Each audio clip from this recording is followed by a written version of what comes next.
Pride is back and bigger than ever. It's been 50 years since we had that first march down the street.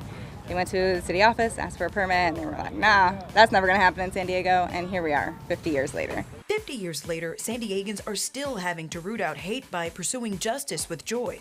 We know that our community is a targeted community, and so we take every precaution, every measure we can possibly take to ensure that our attendees, our participants, our staff, our volunteers are all as safe as humanly possible. That means you should expect to see more law enforcement than ever at this year's Pride. Black, Indigenous, people of color, disabled, and LGBTQ people are at a higher risk of violence from police, which leads to a culture of distrust. We took some measures in 2020 to ensure that we were bringing all the people to the table that would want to come to the table.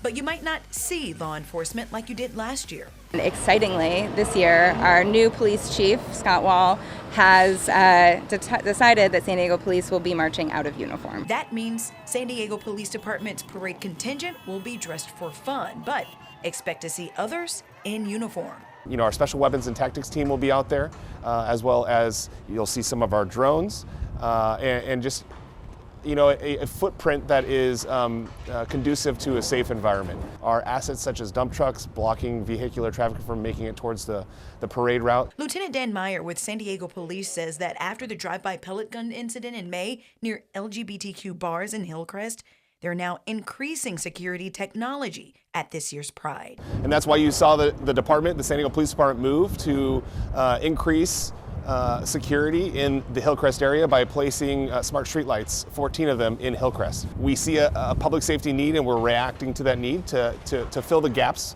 where we can with technology to be able to identify suspects and bring them to justice. Smart streetlights have been a controversial law enforcement tool across the city of San Diego. To combat this, Lieutenant Meyer says they're only used to keep San Diegans and our visitors for Pride safer. Smart streetlights are utilized as an investigative tool. So when a crime occurs, we're utilizing the information within that camera to identify a suspect and apprehend a suspect.